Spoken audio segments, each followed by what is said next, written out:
Who are the start sits that can maximize your week 4 fantasy football lineup? We're back in the lab today to let you know. So sit back, grab a drink or a snack, and enjoy the program.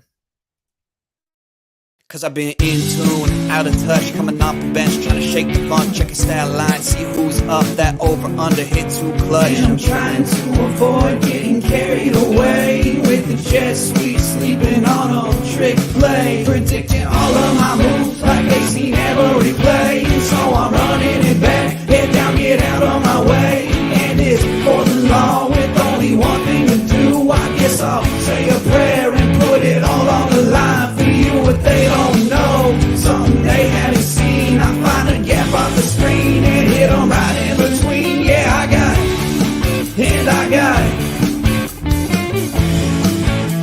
Just one thing to say, yeah, what they don't know, something they haven't seen. I'm off that mean Joe Green, it got me fading in between. Yeah, I got it, and I got it. The In Between Fantasy Football Podcast.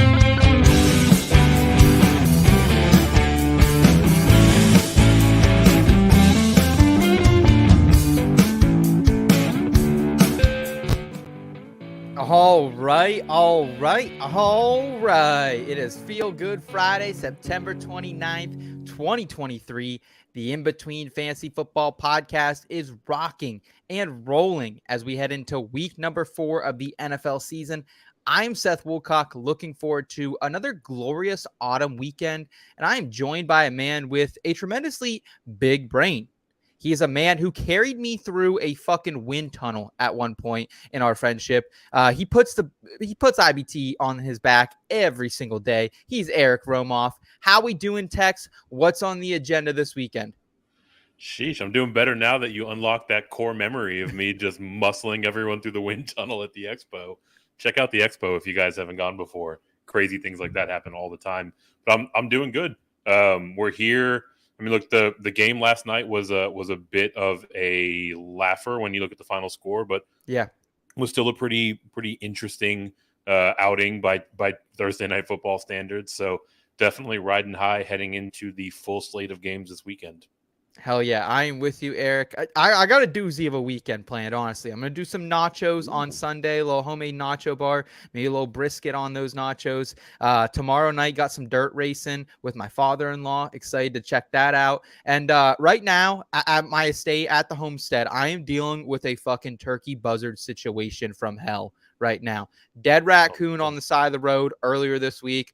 I'm calling game commission. I'm calling township. Hey, can someone come pick up this raccoon? And they're like, no one can. And today I got about a dozen turkey buzzards jumping on the roof, circling the house. It's crazy over here, Eric. Man. Buzzards are circling. I actually literally had the exact same thing in my neighborhood, but the raccoon in question had spent months flipping over trash cans and making a big old mess in everyone's alley. So he is no longer with us. The vultures did the needful. Yeah, I'm hoping they can finish this up here. Hopefully it's done by the middle of this podcast. So if you guys are hearing any loud banging, it's the turkey buzzards. So we're going to let them go. We're going to see what's going on because, Eric, we are jam-packed today. We got our Thursday Night Football recap and reaction here in just a moment. Then we're going to do some start-sit questions, answer whoever has any questions in the chat, as well as go through some of our favorite starts and sits for the week. And then the GOAT, the titan of the industry. It's Bob Harris. He's going to join us here right around 2:40 for some Sure Thing Sleepers of the Week. I'm excited to see Bob, excited to see what he has going on. And Eric, you're hot right now in the Sure Thing Sleepers of the Week. It's still summertime for you, man. It is always summertime in Texas, and I am coming in on cloud 9 with my Short Thing Sleepers, feeling pretty good about how we started off the season, feeling even better about my sleeper for this week. Ooh, okay. Eric's ready to go. I appreciate that, man. And I also want to say I appreciate the IBT family checking us out each and every week when we are live. We got Toronto Dave already in the chat. What's up, Dave? Thanks for making time for us on your Feel Good Friday, my friend. And Eric, what do you say, man? Let's jump in. Let's get to some Thursday Night Football recap because It was a doozy. It was a doozy. For the first time in 30 years, the Lions were favored heading into Lambeau with their starting quarterback. Let's talk about what happened here in front and center. Sometimes taking that first step out the door is the hardest thing to do. Give it a chance, you'll be begging for more. Save the spot just for you. We're all somewhere in between. How about you come to the place where you have some fun? Ain't gotta worry about knowing not what it means. People come and give me another, cause the night is young. At least I so thought. This just in. Breaking news. Front and center. Front and center, baby. You know the drill. And we got Dave in the chat saying that's why they call him Summertime Eric. I've never heard that one, but I might have to add that to the list, Eric. Man, I've never heard that one either, but I'm super agreeable whenever it comes to nicknames. Like if someone wants to fire a nickname at me, like going behind the scenes here a little bit, Seth has been calling me Tex since we started working together. No one's ever called me Tex, but I'm here for it. Like any nickname is open door policy in my book.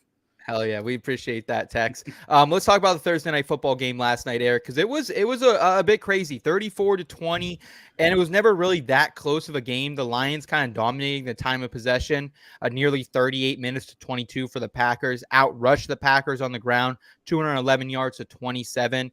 It was two costly picks that kind of cost Jordan Love and the Packers early in this one, and it was all David Montgomery from there on out. First time the Packers go in here in a minute and just totally dominate from start to finish. How are you feeling about it? How do you feel about Dan Campbell, Motor City, baby, after this one? Yeah, Motor City, Dan Campbell out there biting kneecaps. And look, I mean, they have to feel good where they sit, 3, I guess now 4 weeks into the season, right? They get a big division win on the road. They are continually climbing up people's power rankings week over week and are legitimately on the fringe of title contention, right? They certainly have to feel good about their chances in the division and are probably looking a little bit deeper into the playoffs for their run. And it's kind of funny because, the way this game opened, there's been a lot of talks about Jared Goff's home road splits, and he immediately throws a pick to open the game. Yeah. It's like, here we go. Same old Jared Goff, right? For the Packers, they couldn't convert that. Ends up becoming a field goal. And really from that point on, I mean, Detroit just boat raced them, right? Like it was the classic like tale of two halves. You look at the first half of this game and Laporta's getting peppered with targets. Amon-Ra finds that touchdown, right? Like it seems like this is going to be that huge passing game explosion that, we really love out of the Lions. Yep. And then they get this lead and really just salt away the game on the back of David Montgomery.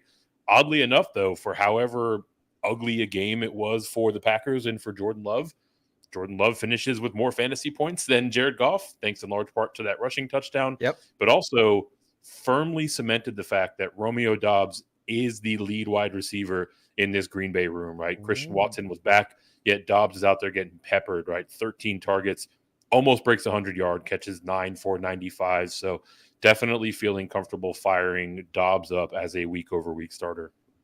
Yeah, I don't know if I can completely buy into him being the pure number one there, but the targets have been off the chart for 2 straight weeks in the double digits, so I do love that. I think we'll see more Watson as he kind of gets healthy. Salvaged his day last night with the touchdown. I see Chef. I see you have a question in the chat. Give us just a couple minutes when we get into some start sits, and we'll get to that as well. I want to touch up on the Lions here, though. What do we do with Jahmyr Gibbs? Because even when this game was firmly in hand, it was Detroit continuing to give the ball to David Montgomery to the point where he had 32 carries just back off an injury. If we're looking at it rest of season, who do you prefer in this backfield? Gibbs, who, again, is showing great stuff when he gets on the field, but just hasn't had the opportunity yet early into his rookie year. Yeah, I mean, for me, the decision is fairly clear, and it's the one that I was making over the course of draft season. This is very much so David Montgomery's backfield, right? Like Dan Campbell has showed us in his 2 years as the head coach for the Lions how he wants to deploy his running backs. Yep. Much to the chagrin of my DeAndre Swift shares of recent years, right? Like, whether or not the guy looks, more dynamic or more electric with the ball in his hand, whether or not he's a more capable receiver out of the backfield.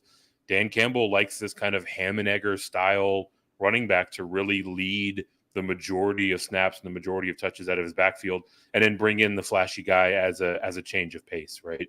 So, for me, I've been rostering Montgomery throughout the season when he's available. Good for you. The upside is somewhat capped. Like, this is arguably going to be one of his, biggest games of the season. So we can't really expect him to go much further than this. And what I will say is that, his piece of the pie is larger than even I thought it would be, right? Like, I thought we're going to be at like a 60-40, 65-35 kind of split. And it's been far heavier in favor of Montgomery. So, shout out to him. The thing with rookie running backs in general, we usually see them take a little bit of time to ramp up. So you have, Dan Campbell's history working against us, but also typically it has to do with pass protection. As rookies get more and more comfortable with pass protection, you'll see their time on the field increase week over week. So I wouldn't be surprised at all to see Jahmyr Gibbs get more playing time as the season goes on. But I think the plan very much so is for Montgomery to see the majority, kind of 60% or so of the work out of that backfield for the duration.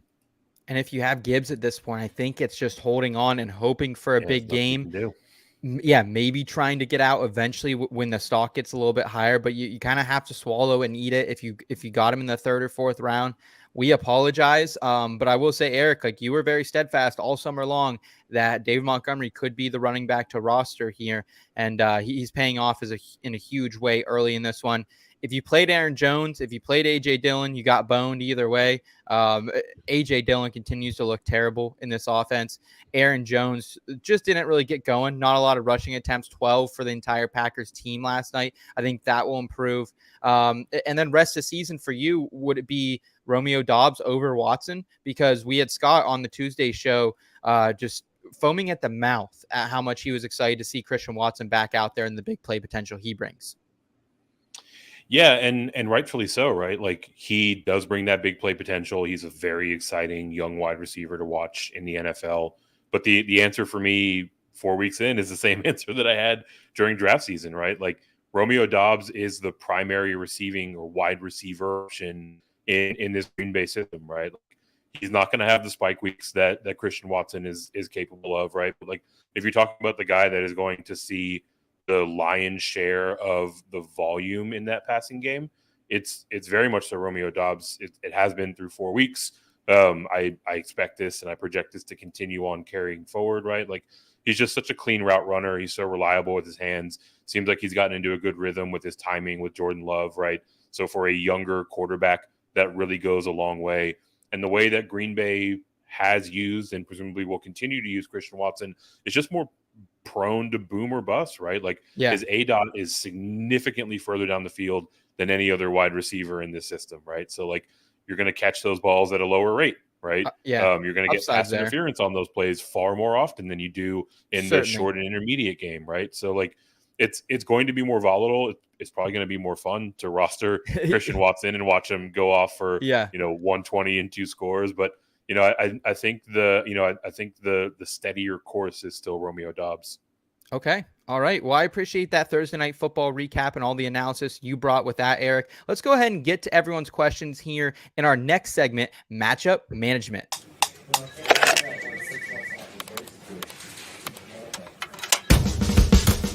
Who you got? Matchup management. Who's it gonna be? Who's it going to be? We tell you that in matchup management here. Let's get to a couple questions in the chat. First one I saw of the day from our guy, Chef. What's up, Chef? Half PPR redraft league. Someone offered me Hurts, Mark Andrews, and Breece Hall for Anthony Richardson, Saquon Barkley, and Darren Waller. So a little Giants love here from our guy, Chef, and he can get out right now and get himself a pretty nice package of Hurts, Mark Andrews, and Breece Hall. Wow. I'm enticed. The only part I think you're losing out is the running back. But Breece is a second half guy, as we've proclaimed this season, Eric. Yeah, I think I like the Hurts, Andrews, Hall side of this. I think what's probably happening here is frustration with the Jets in general, Yes. but also concern for how involved the tight end will be, or I guess how more involved the wide receiver is in this Baltimore offense of 2023. But nonetheless, right, like you're getting considerable upgrades at two of the three positions. I guess it really boils down to whether or not you're depending on Barkley or in the future tense Breece Hall week over week, right? Like if you have to fire him up immediately, might have some hesitation overall. But assuming that you're finding a way to bridge the gap while Barkley's out, you can probably continue to do that while we wait for that second half uptick for Breece Hall. So I would definitely go with the Hurts side of this deal. Yeah, and I appreciate that Chef threw out his team for us as well to analyze that. It looks like he has Jonathan Taylor, who could be coming back for him. He already has Stevenson, Hunt, Swift, and Mostert in the backfield. I think with Mostert and Swift, you can kind of bank on them to be some good running backs. You can hope JT comes back for you and wait till Breece Hall kind of ascends. It's a really good team, Chef. I think making this trade really puts you over the edge. However, I would say if you can get rid of Fields instead of Richardson, I would just kind of rather do that. My personal opinion. But I love that trade either way. So get it done, man. Great question there. We got one here from our guy T Money Reacts. What's up, T Money? Thanks for making us part of your Feel Good Friday. Should I trade Jerry Jeudy for Breece Hall? Ooh, that's a little tough for me, Eric. I think Breece Hall, and if they get a better quarterback here, like the upside is going to continue to go up and go up. And Jerry Jeudy, I don't feel super confident starting a lot of weeks. I know he kind of salvaged his day last week, as did Courtland Sutton with a couple big plays. I guess I'm just turned off by the Broncos. They're a losing team, and I don't see them getting any better. I'm still holding out hope for our frisky Jets here, meanwhile. Yeah, this one's tough, right? I think it really just boils down to, where you have the need in your roster overall. I think the deal's fine on its face. I tend to think that finding meaningful running back production is a little bit more difficult to do. So I kind of err on the side of Breece Hall, but I'm a little bit more optimistic about this Denver offense, right? Like obviously they've been a laughingstock through 3 games, but even though they got boat raced against Miami last week, we're coming off back-to-back games where Russell Wilson got up over 300 yards, right? Like they still throw the ball a fair amount. And I think, if that volume is going to persist, like a super talented player like Jeudy is eventually going to rise to the top, right? So, ultimately it's kind of a neutral deal for me. But, if I have to pick in a vacuum, I would lean to the Hall side. Okay. I'm with you there. I think you should get that one down as well. T Money, great question. Looks like we got Andrea back in the chat tonight. What's up, Andrea? Thanks for tuning in. We appreciate you as always. Here we got Alex over on Twitch. Should I trade Montgomery and James Conner for Bijan? Wow. Talk about upgrading here. Alex, I would love to know what your record is, what your team looks like, your running back depth behind this. Because, man, Montgomery and James Conner, to me, at this point moving forward, they're very mid to high-end RB2s. But Breece Hall still has that RB1 ceiling. I think if we're still redrafting today, he's still a first-round pick. So are you paying that premium right now for Bijan? Yeah, assuming that this just doesn't annihilate your running back depth, yes, I'm perfectly fine with this consolidation. Like I mentioned off the top, I think we've already seen David Montgomery's best game, right? So like very much so selling him at peak value. And James Conner, he'll find his way into the end zone here or there, but you're like you said, Shane, you're really going to be living in that RB2 territory most weeks.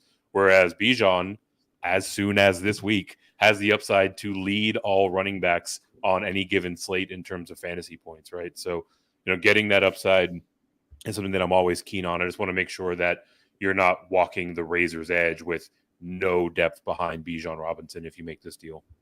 Yeah, I absolutely agree with you. I think there's some really interesting buy low candidates out there at the running back position right now. Some guys who are getting some receptions who we thought earlier in the year might not have that receiving upside. So I think if you have the depth behind you, Alex, this is a good trade to make. Team Money just giving us his team, saying that he can go out and pick up Dobbs possibly still and then get Hall from him. Yeah, I think that's the way to go here, man. I think you're pretty loaded at the position, so I like it. Here we got Mike saying, "Hey guys, I'm trying to play chess. Burrow is my only quarterback and has a Week 7 bye. Daniel Jones and Russell Wilson are available on waivers. Should he drop Sutton or McLaurin? They're his wide receivers 6 and 7, and Jones plays Washington in Week 7. Russ in Green Bay." Whew, man, I know they're your wide receiver 6 and 7. It's really hard to drop those guys. I think instead of dropping them, Eric, I would almost suggest, can you package them together in a trade, upgrade to one wide receiver that's a bit better, maybe a bona fide wide receiver 2, and then pick them up. I appreciate you, Mike, trying to play chess and look forward to your bye, but to roster 2 quarterbacks just until then for that reason, like I think I would start Daniel Jones over Burrow this week. With that said, like I'd like to roster him, but I think it's making a trade here rather than dropping Eric. Yeah, like the sentiment here is spot on, right? Like you always want to be thinking ahead. You want to be making these necessary roster moves at least a week in advance. But Week 7 is more than a week away, right? So like take that added time and try to pull off a consolidation trade, whether or not it's these 2 guys or any other pieces on your roster, right? If push comes to shove, like I have to believe that you have a better drop than Cortland Sutton or Terry McLaurin, right? When it comes down to it, you need to roster the quarterback, so do what you have to do. In this example, I agree with you, Seth. I would actually fire up Danny Dimes just because of that rushing floor in Week 7. Perfect. Now is Mike's next question. Who do you fire up? Daniel Jones is my quarterback star of the week, as Eric kind of alluded to there. I really love the matchup on Monday night, and I know it's kind of been like it's been a burger. Like all meat, no buns for Daniel Jones. Terrible performance in Week 1 and 3. However, had the 30 burger in week number 2. So I think there's still the upside there for Daniel Jones. We are getting Reek Woolen back in the Seattle secondary, it looks like, this weekend, but that's still a secondary that Andy Dalton just carved up on the road for 361 and 2 touchdowns. Made him look like vintage Red Rifle last week, Eric. Yeah, he did. And while I would start Daniel Jones over Russell Wilson in Week 7, I'm definitely still starting Joe Burrow over Daniel Jones this week. Oh, right? Really? Look, like I like the rushing floor of Daniel Jones. I'll continue to talk about that because he continues to get just piles of designed runs. But this matchup against Tennessee is a gold mine for opposing quarterbacks, right? So like, now that we're through that Monday night game, I think we've seen him, get through another game without, re-aggravating the injury. I think we're going to see the volume continue to get back. But if nothing else, even if his volume is a little bit limited still, his wide receivers are going to have an absolute field day against this Titan secondary. So I'm going to go with Joe Burrow. But to your point, Daniel Jones is much higher in this week's ranking than he typically would be. Yeah, I don't know. It's tough for me with Burrow this week, Eric. I think because you are right. The secondary is absolutely god-awful for the Tennessee Titans. It has been for years now. However, they're still like not the best matchup in the world for quarterbacks. And I think that's partially because of the front 7, man. Like Jeffrey Simmons and the boys get going. And I'm worried that Burrow might have to rely on some quick throws again. And it's just a lower ceiling for me. So that's how I see it. I think we're going to have to agree to disagree on this, but Mike, I think either way you have a good low end quarterback one with either one of those guys. Here we got Andrea. Need one: Gus Edwards, Cam Akers, Zeke, Kendre Miller, half PPR. Oh, do we know if Gus is playing this week, Eric? Do we know the status on that? Because I believe he is expected to play. And Justice Hill also working his way back. So Justice Hill might also be in the lineup. Man, this is gross. This is really freaking gross, Andrea. I'm sorry. I think I'd have to go Gus, right? Can you talk me into Zeke or Kendre? Because I can't, especially with Kamara back. That rolls out Kendre for me. It's really Zeke or Gus for me at this point. Yeah, those are the 2 that I would decide between. And for me, it's also Gus Edwards, right? Like, he's got a tough matchup against this Cleveland front and defense overall, but he should have a clearer path to volume while it's likely to be split volume. Anytime that's the case, like you have that median projection point that I like to Right, use as a right. tiebreaker for these close decisions. But what you mentioned is really the overarching thing, right? Like Andrea is in a tough spot, right? So in your winning day before Sunday, if you can try to go out and pull off a trade or whatever it may be, even looking at the players that you have listed here, there might be some speculative ads that you can go drop one of these guys for off the waiver wire. But yeah, you're kind of scraping the bottom of the barrel. But the best of that lot would be Gus Edwards for me. Yeah, I agree, man. Good luck to you, Andrew. We appreciate the question. If you have any options to pick up off the waiver wire, let us know. We can sort through those as well with you. Here we have T Money saying, I don't know who to start this week, boys. Fields, Burrow, or T-Law. So some really great options for him overall, we would have thought coming into the season, but it has been bad news for a lot of these guys. Eric, you were kind of the high man on Burrow here. Are you still high on him? Because I kind of like a Trevor Lawrence bounce back game over in London. But man, the Falcons, they chew a hell of a lot of clock, and that scares me a little bit as well. Yeah, so I guess of the two of us, I was technically the high man on Joe Burrow, but I actually have these three players pretty much back to back in my rankings, kind of on that fringe QB1 territory. For me, it's Trevor Lawrence. Like a lot of the things that you like and that you look for in terms of the way that the offense is utilizing him and the way that they're moving the ball, they're still in place for Lawrence. He's just kind of on the wrong side of variance through the first 3 weeks. I kind of look at this game script sort of from the other direction. Yes, Atlanta likes to grind it away and run some clock, but I wouldn't be surprised at all if we see Jacksonville get out to an early lead and then really have Atlanta push the tempo to try to catch up. So less concerned about the game script in this one, and the ball is going to bounce back in Trevor Lawrence's favor before too long. Any love for Justin Fields here, though, Eric? This is a Denver defense. They did just get embarrassed, so you kind of do expect a little bit of a bounce back, especially under Sean Payton. But man, everyone from Miami was running right through them. I'm pretty sure you and I could get in a couple shopping carts and go right through them as well. About as easy as that wind tunnel we took on that one time. So how do you feel about Justin Fields? Yeah, I mean, look, this is probably the highest I'm going to have him ranked, unless he just completely explodes. Right, this is the game to do it. Really, what it boils down to for Fields is whether or not they're actually going to let him run the ball. Right, the big difference from last year to this year is they're having him throw the ball far more often, and it seems like he's not entirely comfortable with doing that at the NFL level yet. Right. So at some point, like Eberflus just has to wipe his hands and say, the only way our offense is going to be effective is if we let this guy, get it done with his legs. This would be a great week to do that. And if so, he can easily creep back into that, potentially top 5 or 7 this week. But it's looked so bad for Justin Fields, right? So if you have Fields as your starter, I think it's fine to start him this week. If you're making a decision between Fields and Trevor Lawrence and Joe Burrow, I mean, he'll be third on that list for me. Okay. All right. Yeah, I like Fields' upside a little bit more, but I think Trevor Lawrence is a safe play here. We got Albert in the chat saying he has CMC and he wants to roster Elijah Mitchell there. Should he drop Jaylen Warren, Tyjae Spears, Cam Akers, or Alexander Madison? To me, the clear choice is Cam Akers. I know there's some upside there, but I don't think I want to roster both Minnesota running backs. And listen, dude, like Jaylen Warren is sneaky good. And I think I'm not calling for the changing of the guard because I've been a Steelers fan my whole life. I know how stubborn Mike Tomlin and this organization can be in Pittsburgh.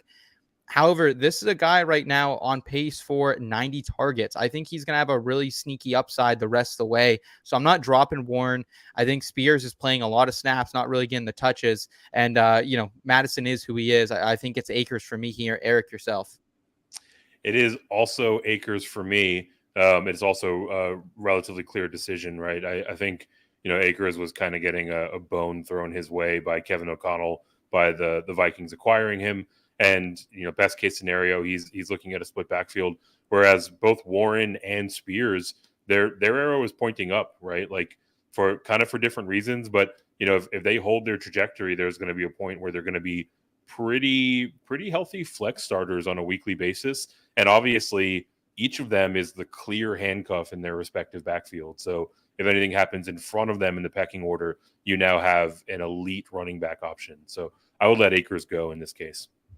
Okay. All right.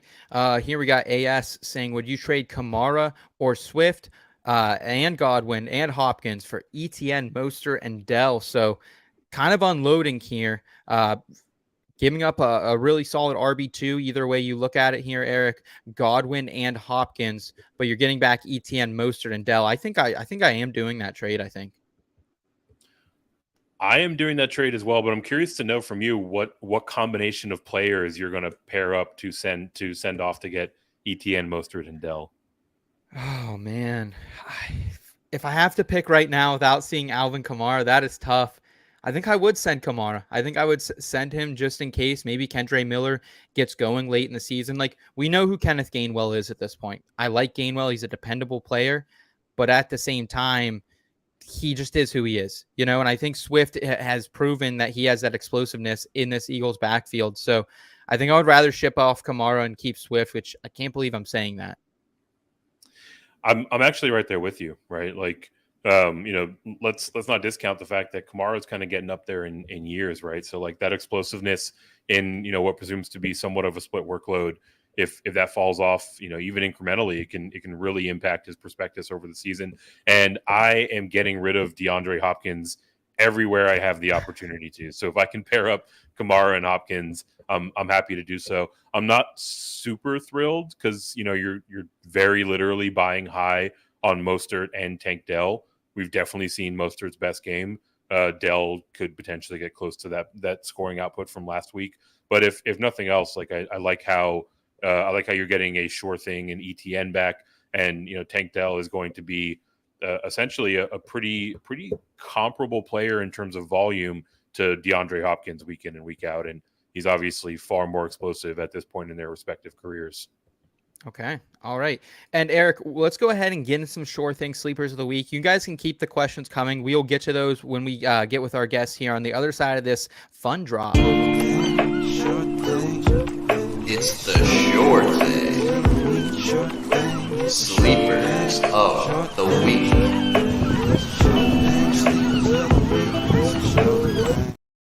All right, sure thing, sleepers of the week. And guys, help us welcome in a legend of this industry. He is the senior editor at FF Diehards. He's a host on Sirius XM, and he's just a great human being. Guys, please welcome in Bob Harris. Bob, thanks so much for joining us today. How is your Feel Good Friday doing?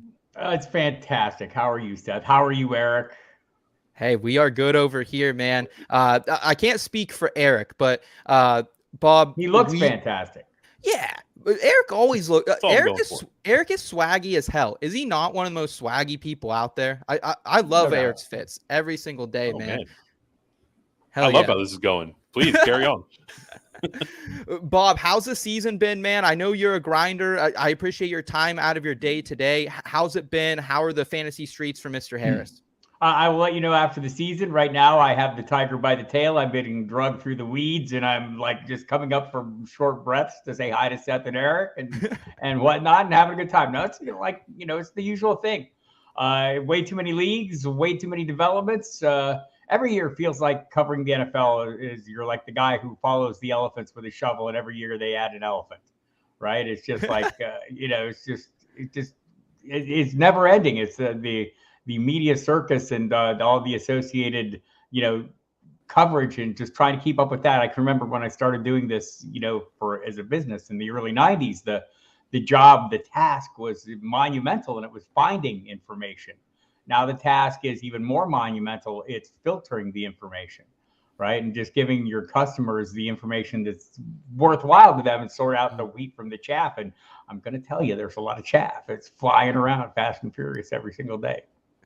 How about it, man? And Bob, while we have you here, I want to get, because speaking of chaff, man, we've seen it on Twitter. People are fired up last night out of the Jahmyr Gibbs usage. Is it going to get better for the rookie?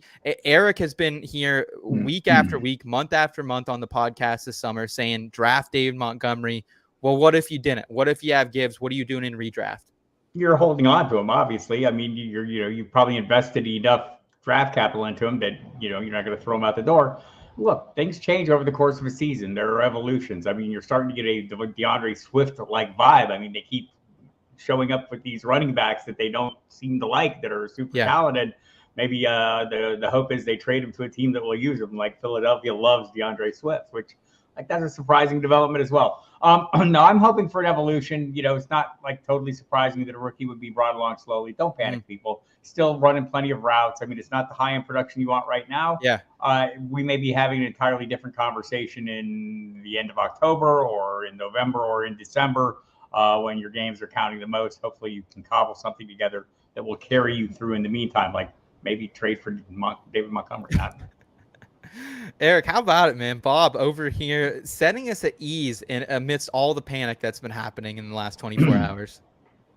Yeah, look, the sage-like wisdom is spot on, right? You got to see the forest through the trees, and like we talked about earlier, there are better days ahead for Jahmyr Gibbs owners, but the likelihood of them getting return relative to their draft capital doesn't look so great where we sit 4 weeks in. I think the big key, right, for me is I was the huge Jahmyr Gibbs. I was the hammer and he was my nail all summer, right? Mm-hmm. And so what you have to do is be ready to divorce yourself from the narrative and move on and just say, okay, I don't need to start the breakout game. I know it's coming. I'm sure it's coming at some point. But if I miss it, I miss it. And I just have to be satisfied with, wow, look, he's course correcting. Maybe I have a chance to see if he can build on this huge breakout game with another good game or maybe another huge game or whatever. But that's what, tends to hurt us, is not that we've drafted these players and overpaid for them, but we keep starting them regardless of what's going on. And maybe you don't have better options, but assess your options, right? And sit down and think it through, and don't just be playing the draft value. It's sunk cost. You can't do anything about it. So don't pretend that, you need to play it every damn week just because you paid for it. Right there, look for other players, grind the waiver wire, do all the things you have to do to keep a solid starting lineup intact until that day, that glorious day that's certainly coming, that Jahmyr Gibbs delivers like we all expect. I appreciate that, Bob. And that's something Eric that and Jamie Calandra. It's something that doesn't get talked about enough. How, like people are always, I feel like, so invested that they feel like they have to keep playing him until they get that breakout game. But Bob always dropping wisdom here. Bob, do you have a couple of minutes here for some questions before we get to your sleeper of the week? Awesome. All right, first one here from our guy Beckett. What's up, Beckett? Should I trade away Montgomery and James Conner for? Oh, sorry, we already got to this one. My apologies. I'm a little behind. No. 12-team PPR. He's got Allen, Bijan, Jacobs, Lamb, DJ Moore, Muth, Gibbs, giving us his team. All right, what's the question? I'm 0-3. What moves should I make? So we're assessing the whole team here. Eric, looking at it, obviously it sucks to be 0-3, man. But is there something you can make do with this roster? Yeah, look, being 0-3 is never fun, but it's never the end of the line, right? Like, for me, I kind of look at the first quarter of the season as the point where I'm really just getting to know my roster and, where their respective roles fit in. So I have some 0-3 teams. Obviously, the inclination is to, pull the trigger and try to just turn over as many players as possible. But on the whole, I think you've actually got a pretty solid squad here, right? Like, there's some very well-defined roles on this roster that haven't quite gotten to the output that type of role typically would dictate, right? So anytime that's the case, it's really more of a hold situation for me, right? Like, don't sit back and fold your arms and say, my team's fine. Go out there and stoke those conversations, but I don't think you need to be going out of your way to try to divorce yourself from really any of these pieces, because the positive regression's coming, and or some of them are at their absolute low time value, so you're not going to get much in return. Right. You could be starting Warren over Palmer or over Gibbs right now, and keep an eye on Palmer, who comes to the wide receiver 2 in a high volume passing offense. And also, though, when sometimes you can take a little consolation when you're 0-3 or whatever. Just go look at the points for and points against in your league, right? And sometimes it's not necessarily you, it's them. the other teams are, you're running into huge scoring games. Like, I mean, you can see the underperformers in this. Josh Allen had a lousy week 1. Josh Jacobs is having a lousy season to date. CeeDee Lamb, the Cowboys are struggling in the red zone. At some point, that's going to correct. They're getting tons of attempts. I think Dak Prescott has the most attempts in the red zone of the NFL and only 3 touchdowns. At some point, positive regression is going to come into play, and CeeDee Lamb's going to be part of that. Now, you don't want to be 0-5 when that happens, right? Yeah. So you keep grinding, you keep assessing your lineup. But I mean, the underlying numbers are still good. Breece Hall is a player that you're expecting. If you drafted him, you shouldn't have expected him to show up until October or November with kind of consistent higher end production as is. I think Godwin's a serviceable play every week right now. It turns out Baker Mayfield is not a quarterback. He is a quarterback. He prefers Mike Evans. There's no doubt, but I mean, he is like serviceable, right, people? So don't hit the panic button there. Roshan's on the rise. I mean, there's a lot to like here other than being 0-3. I like it. Here we have a question from Andrea. She was looking at possibly her other option here already rostered was Gus Edwards. Bob, would you make a move to get Tyjae Spear in your lineup? Because I think I'm still rolling out Gus Edwards here. We know we're going to have Hill possibly back in the mixture this weekend as well for Baltimore. I think you stick with Gus Edwards. If you want to make a move here, maybe it's adding Tyjae Spears as insurance and dropping Kendre Miller. These are her other options. Would you like any of those options or Spears? Would you be making a move here, Bob? I probably would not. I probably think there's clear paths to workload. I think we could see the Saints continue using a multiple back setup like with Kendre Miller, who I think they think highly of, and is a big body. I mean, we've seen it over and over. I mean, Jamal Williams will complicate that. So if that's a concern, sure, Tyjae Spears is getting like half the snaps. He's not getting much of the workload, and I wonder if that's I still feel like that could change kind of at any time. We kind of see the Derrick Henry runs that get rolling. But I wouldn't mind picking up Spears if he's available. But I also prefer, just at this point, Gus Edwards until at least Keaton Mitchell gets back and everyone knows he's going to take over the entire league. Keaton Mitchell. Yeah. I've seen some moves out on the waiver wires for him today. Some people were looking out. Let's go ahead. Let's get some short things, sleepers of the week, with Bob. And then after that, we can address some more questions, just Eric and I, to round out the show here. But Bob, last year, I can remember at least your first short thing sleeper of the week that you came in with was Zach Wilson. And that was one of Zach Wilson's best career games to date. So won't be doing that again. Okay. No Zach Wilson. Live dangerously, but not that dangerously. Okay, Bob's seen enough from the MILF Slayer over there. Bob, who do you have for us today with your short thing sleeper of the week? So I didn't know which rankings we're using, so I'm kind of guessing a little bit. So like if Russell Wilson's right on the edge of the top 15, he should be inside it, right? And this is a super plus matchup. Everyone has destroyed the Bears defense, so he should be it. But I'll go instead, and like some of mine are injury dependent. I think you could play Matt Breida if there is no Saquon Barkley. Had 82% of the snaps last week with Barkley out, and this is a way better matchup, right? This is a phenomenal matchup against the Seattle defense that not very imposing. But I think the ideal play would be if Jimmy Garoppolo plays. Jakobi Meyers is kind of the off the radar guy who's getting a ton of targets, has been super productive with them. He would be my preferred choice going against the Chargers defense that quite generous.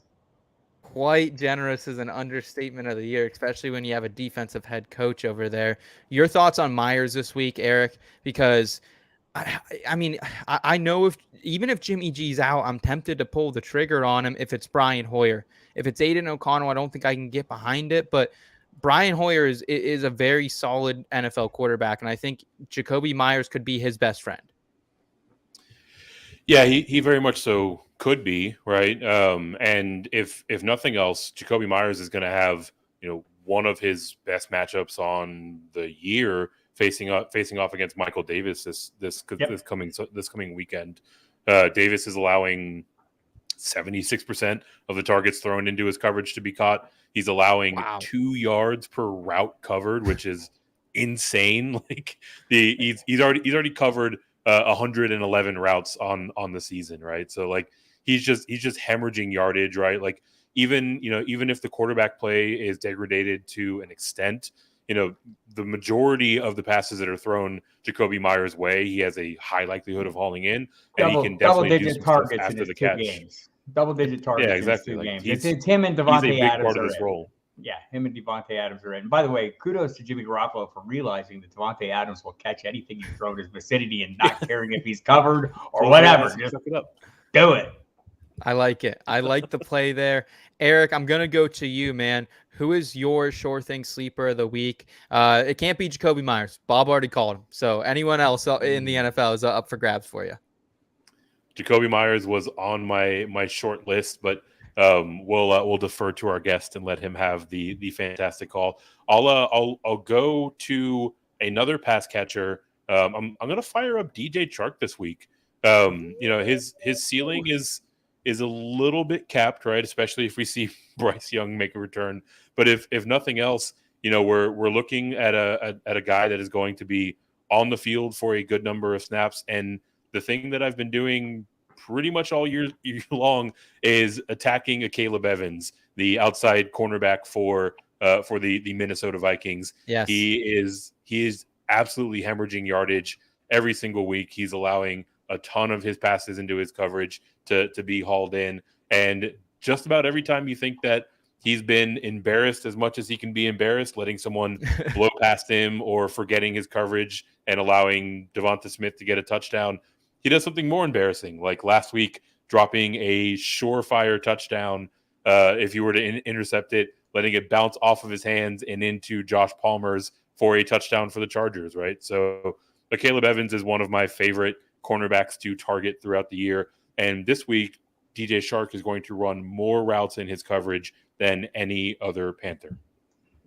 All right. I thought you might go with the revenge game narrative for Thielen. However, you go DJ Chark here. And man, it's kind of scary for me just because Bryce Young's back. I loved what we saw out of this offense last week with Andy Dalton. Bob, can you trust DJ Chark or the other Panthers pass catchers now that we have Bryce Young potentially back under center? I can. Again, something I've been hammering. Look, it's not ideal. Bryce Young is not the ideal quarterback, but he is a quarterback. It's not like there's no one back there throwing the football. I think Adam Thielen had a decent game the last game with Young, and this is a super favorable matchup for him. Like if he wasn't wide receiver 13 going into this game, I would consider him a sleeper. But I think people have awakened to see what old guys can still get something done. I'm just saying.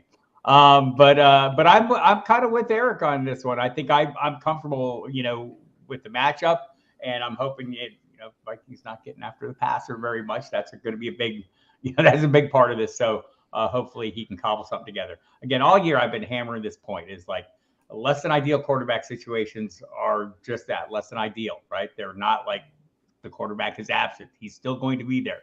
He's going to throw passes. There is going to be production. So I'm gonna go ahead and stick. I think those are both good plays. I like Thielen and Chark both. Also, I like Justin Jefferson in that game, just in case anyone wants. Yeah, for the record, getting a little edgy here. We got Daniel in the chat asking, "Would you play Chark over Michael Thomas?" And I think that's a great transition to my sure thing sleeper of the week. I'm going with some old heads as well. I'm an old soul. So give me some Michael Thomas this week, averaging nearly 9 targets per game still. And I know a lot of people are kind of scared away from Jameis Winston, but if there's one guy who's been around him, might not necessarily. I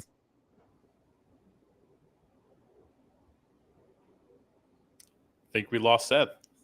The internet is censoring Seth because it wants to play Michael Thomas and keep him for itself. Yeah, thanks, internet. Derek Carr's people have come in and cut out Seth's internet as Jameis Winston is at least a gunslinger, right, Eric? I mean, he's not afraid to chuck it a little bit. We'll see. I mean, it's hard to run against this team. So I think there is some pathway to success for the top receiving assets, maybe even down to Rashid Shaheed. But I'm kind of with Seth on this one. I do like Michael Thomas this week. And I would probably I feel like maybe you feel differently, but I think he's the safer play, the higher floor play, and Chark would be maybe more of a swing for the fence play. Yeah, I think that's probably a good way to put it, right? The concern that I would have with Michael Thomas, he should avoid Carlton Davis, so that that is going to work in his favor. It's more to do with Jameis Winston, right? Like the inconsistency there is very well documented. But beyond that, Winston, he kind of has a tendency of just locking in on a guy streaking down the field, and that isn't really Michael Thomas's role in this offense, right? So I think the floor probably is a bit safer for Thomas, but I think it's probably going to be a long day in the office for the Saints here in this upcoming week. It seems like reasonable. Yeah. So while we're waiting for Seth, I'm not sure if I can flash these or not. Actually, we have Seth. Welcome back in, All right. Seth. Say what you need to about Xfinity. Oh, man, these guys been breaking my back. Literally last week, I go to Xfinity. I get a brand new router after just getting a brand new router the week before. These guys are joshing me all year. Did I get any help on the Michael Thomas assist there? What did I miss? A little bit. Okay. I backed your play. Okay. I appreciate that. I mean, just looking at what MT's done here. Sorry, I don't know if we transitioned away from this conversation at all, but right on time. Some of Michael Thomas's biggest career games have actually been against Tampa Bay, averaging 20.3 PPR games throughout his career. I think we'll see a lot of Carlton Davis on Olave, maybe a little bit on Thomas as well. So I'm liking Thomas this week. I think it's a good play if you trust the old heads here, boys. I'm with you. Eric is skeptical. But he always is, man. That's the thing about Eric. He's our little skeptic. Fries is bread and West and oil. If you're an old person, you remember that commercial. Yeah, Google someone's got to throw out the side eye. YouTube that. Fry your bread and West and oil. I like it. All right, hold on one second. I'm going to transition back to the desktop version of. All right. And we're back. All right. Oh. Well, this has gone about as smooth as you can today, folks. I appreciate you hanging out with us and tuning in. Bob, we're going to get you out of here now before we answer the rest of the questions. I know you're a busy man here. First of all, any weekend plans outside of work or nothing? What? No, probably mostly work. Like I do, use Sunday to enjoy some football action in a live format. I like to sit around and stare at my Red Zone channel before I watch all the games on replay on Monday and Tuesday. But I do. There's a lot going on. We got shows on Saturday. We got shows on Sunday. So there's plenty to get done at all times. It's kind of like 7 days a week until like January, and then I'll slow down a little bit. I feel that. What about the cycle? I know you're a big bicycler. I've gotten into cycling a lot more here in the last couple of months, and I absolutely love it. You getting on the cycle at all this weekend? No. Well, yes, a Peloton. Okay. I'm staying inside so I can, I can monitor everything. I can work the phone if I need to. So that's the way I do it. It's about an hour a day for me. I cut way back during the season. So an hour a day is cutting way back. I'm like nuts during the off season. I'm doing 90-minute rides and 75-minute rides. And, putting in lots of miles. But during the season, I dial it back. But I get my hour a day in, whether I need it or not. Mostly I need it. Awesome. Well, I appreciate that, Bob. It's an inspiration, man. I'm hoping one day, I'm hoping to get a Peloton. Maybe I can match your stats a little bit as well. Follow me on the Peloton app and we will race each other. There we go. I'm going to get my ass kicked by Bob. I know it. That's for sure. But we can't thank you enough for joining us, man. How can we best support you and everything you have going on the rest of the way here? Anything that has Football Die Hard in it probably has something to do with me. My social media platforms all have Football Die Hard. My radio show is called Football Die Hards on Sirius XM Fantasy Sports Radio. The YouTube channel, Football Die Hards. Also, the website, footballdiehards.com. It's really simple, Football Die Hards. Hell yeah. Well, we appreciate it, Bob. Have a great rest of your weekend. Good luck in week 4, and good luck on that Peloton, my friend. Yeah, thanks for having me on, guys. I'll see you soon. All right, we'll take care. Take care, Bob. We appreciate it. And Eric, let's bang out some of these rest of the questions if we got some time over there. Yeah, let's get them. All right. Thank you, everyone, for sticking with me. I think I'm going to have to get hardwired in. Eric was yelling at me last week for it. I was like, I'm not running the hardwire, but it's time. It's time for sure. All right, here we go. I'm trying to circle back to the last comment we haven't got. Okay, here we go. Roberto, what's up, Roberto? Should I trade Roberto. Ramondre and a chain for Devonta Smith? Yes, I am doing that. If I have good running backs, that is, I guess. I would need to probably see your running backs, Roberto, but I definitely think, I mean, you're getting a wide receiver 1 from them. Are you doing that, Eric? I'm a little hesitant on this just because if you have Ramondre, there isn't a super clear draft path to where you have a lot of running back depth. Yeah, that's to true. send out 2 of these guys to get Devonta Smith, who in and of himself is a boomer bust player, right? Like he's going to have these peaks and valleys week over week. I don't exactly love it. Ramondre is a player that I'm trying to buy low on right now. Okay. And A-Chain is a player that I'm absolutely looking to sell high on. So what I would say is maybe go back to this manager and see if you can do A-Chain and a different piece to get back Devonta Smith. I'd be happy to do that. Or just shop A-Chain around, right? Like I've said this about several players now. We've already seen Devon A-Chain's best game, right? So like go out there and sell him. Jeff Wilson is going to come back. This backfield is going to continue to be a rotation of 3 or potentially 4 guys through most of the season. So if somebody wants to treat Devon A-Chain like he is a running back 1, you should absolutely look to move him out the door while you can. Great holistic advice there from you. Appreciate the question there, Roberto. We got Andrea. She was saying hello to Bob, Mr. Scampers. What's up, Mr. Scampers? We appreciate you. Okay. So A-Chan is the right pronunciation here. I don't know if I was saying it wrong. I struggle with saying, but A-Chan is the right pronunciation. I'm correct on that, Eric? The NFL released a pronunciation guide where it is listed as A-Chain. But there's also been some reporting that he prefers Achane and all kinds of different varieties. So, look, I'll go with what is on paper until I hear him recorded saying exactly how he wants it pronounced. Yeah. So apologies, man. We're gonna get this one wrong. I think I'm terrible at pronunciation sometimes, so I will be struggling with that. But we'll get it right eventually. I promise you that. Okay. Trade David Montgomery, Jalen Hurts, Keenan Allen for Cooper Kupp, Jonathan Taylor. Guy says he's giving me a deal. That's not a deal for me. That's risky. I don't know. I prefer Keenan Allen to Cooper Kupp rest of the way. Just he's healthy, and same with David Montgomery to JT, and then you're just giving up Jalen Hurts. No way. Yeah, I'm definitely not taking this deal. I've been banging the drum that Keenan Allen was going to be unlocked by Kellen Moore this season, and so far so good.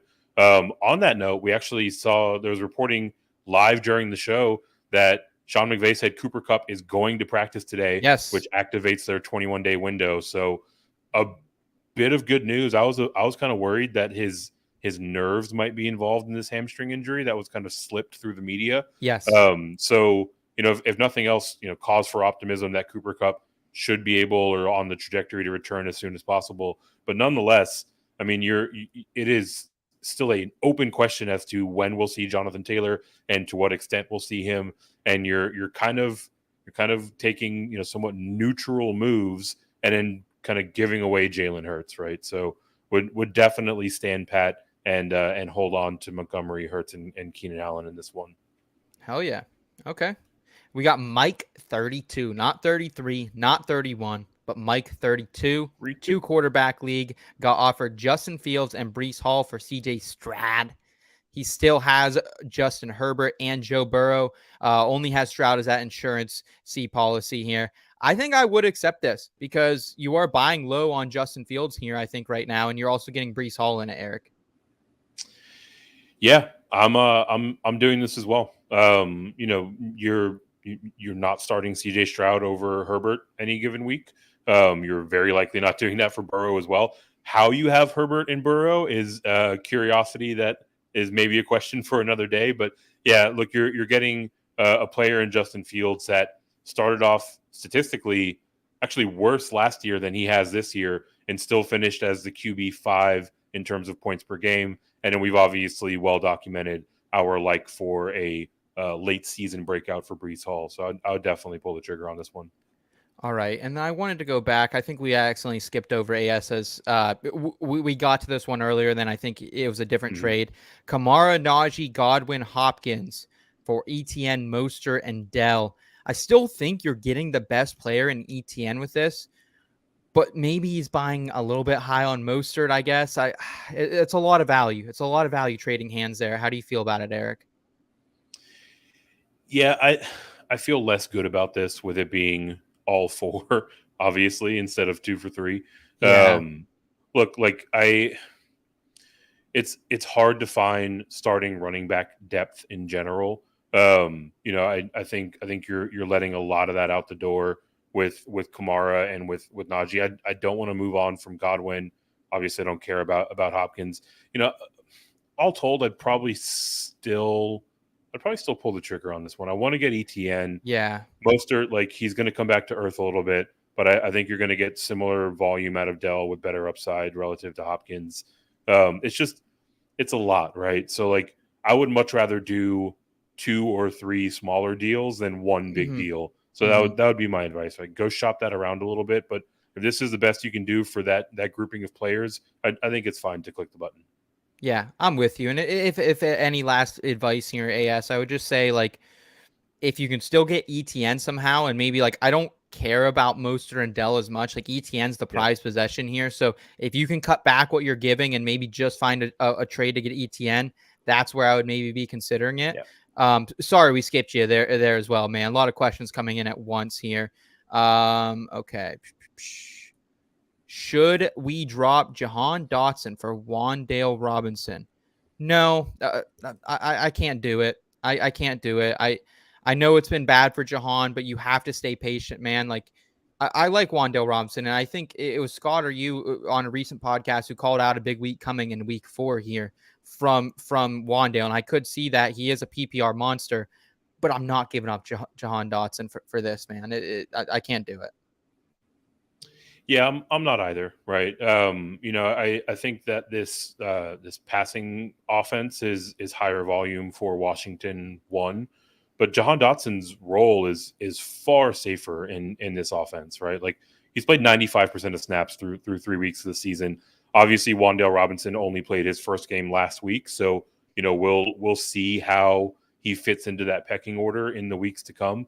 But very much so, Sterling Shepard, Jalen Hyatt, Paris Campbell, your former guy Isaiah Hodgins, like, these are all guys that are going to see a pretty considerable amount of time on the field. So, even if Wan'Dale Robinson moves up from his 25% of routes last week, the rotation is so wide to where it's going to limit really all of the receivers in New York. So I would hang on to Dotson.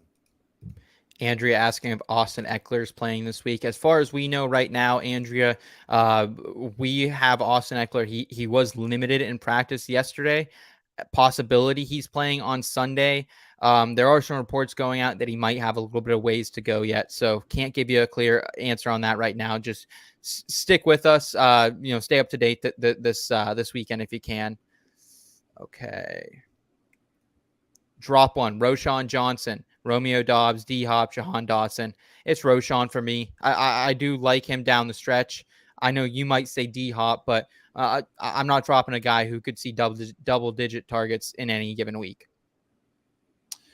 Yeah, you probably called that one spot on. I think it would be Roschon for me. The question would be whether or not this is a player that you're stashing or a player that you're going to have to start at any point in the near term, right? Roschon is going to come on more as the season does. But where we sit today, he's the drop among this list. Okay. And Daniel saying this is his first show. He's liking what he's hearing so far. We appreciate that, Daniel. Thank you so much. Yeah, we appreciate you, Daniel. Hope you subscribe and come back, hang out with us again. He said he just traded Madison for Addison because he still has ETN, Dave Montgomery, Moss, and Ford. Hope he got it right. Wide receivers, Hill, Lockett, Ridley. Yeah, I think that's fine, man. I think that's a fine trade. I wouldn't sweat that one. I think you'll be fine there. All right. Going through some more of these comments here. Drop 2, Drake London, Chris Godwin, Elijah Moore, dropping 2 of them. What happened? I don't know, like Smokey. I just don't think I want to drop two of them. Like I guess like gun to the head, Elijah Moore and Drake London if I have to, but I don't want to drop Drake London. I would rather trade. Can you trade some of these guys? Do a 2-for-1 deal somewhere? I mean, I would have the same two reluctantly. What is happening in your life, Smokey the cat? Where two of these have to go? Is this Alvin Kamara coming back off of IR? Right, like even if it's after the show, let us know in the comments and we can respond back to you. But this feels a little peculiar that two of these guys got to go. There we go. Well, here's another one of our cat friends, Mr. Scampers. Off to a roaring rip start in Scott Fishbowl. If Miles Sanders sits, Hollywood Brown at San Francisco, P. Ryan at Chicago, or Boyd at Tennessee. For me, it's Hollywood. It's the same thing we said last week. They're going to be trailing in this one. There's going to be some junk time. Hollywood's getting the guaranteed volume here. Chicago could be a good game for Denver. I think Denver could see some points in there. Same with Boyd in Tennessee, but I think the safest is Hollywood, and I'm not getting too cute with it. He is definitely the safest, right? There's certainly game script elements that should dictate volume is heading his way, and the two corners that he will see the overwhelming majority of his time in their coverage, that being Lenore and Oliver, have allowed a 73 and 75% catch rate respectively. So San Francisco is very much so one of those like bend but don't break. They'll allow you to catch a lot of balls and not get much after the catch. So that all adds up to much more of a floor game for Hollywood.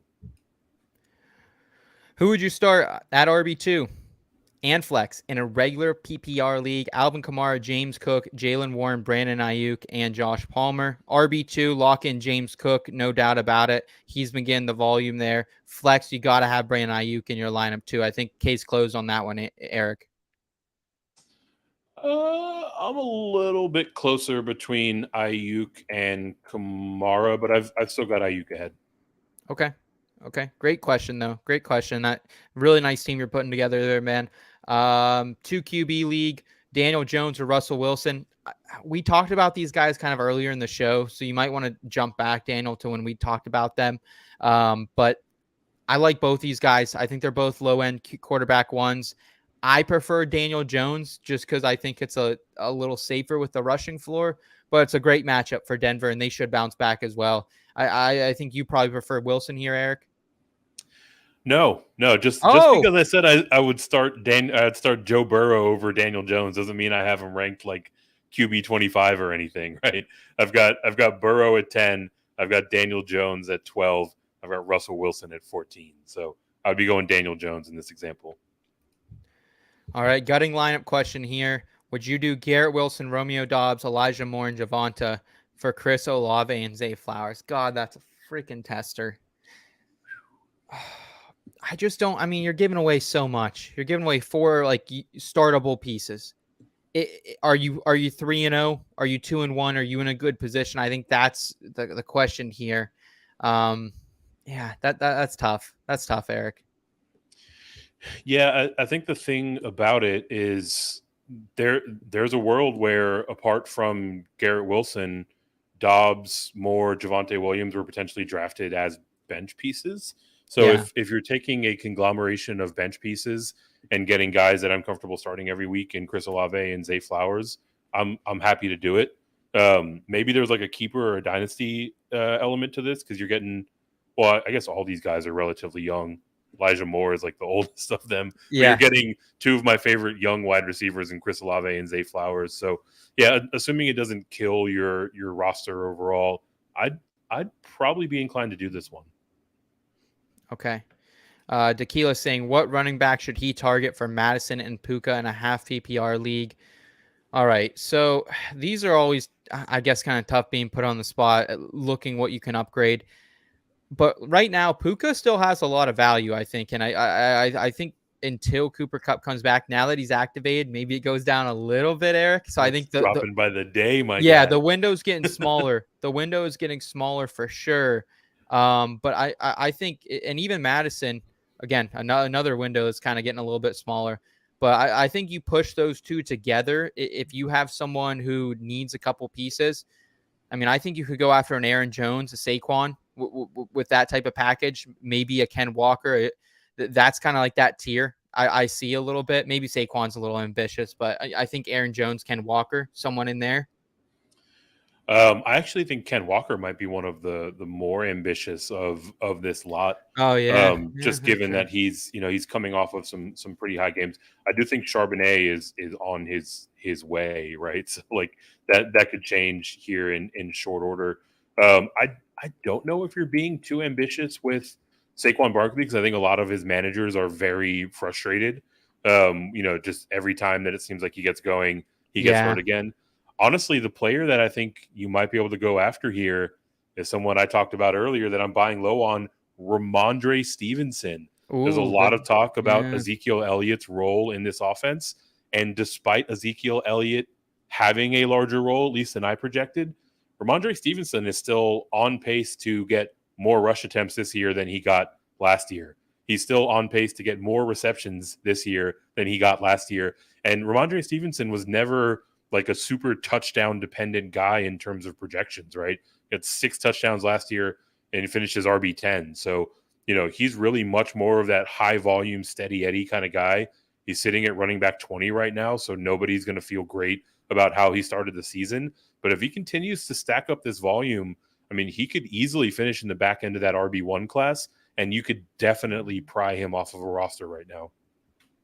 Awesome. We got Chuka saying, thanks for answering our questions. As always, man, we're always here to help answer some questions. Scampers as well. We appreciate you, Scamps. A couple more before we get out of here, Eric. Flex Tank Dell or Pacheco? Oh, damn, that's a tough one, too. Do you want the Sunday night football start in Pacheco against the Jets, who, I mean, I think Kansas City's going to have to run some clock, right, Eric? So, like, it sets up pretty well for him. But we also have Tank Dell against what's been a very bad Steelers secondary. Yeah, I'll go with Tank Dell here.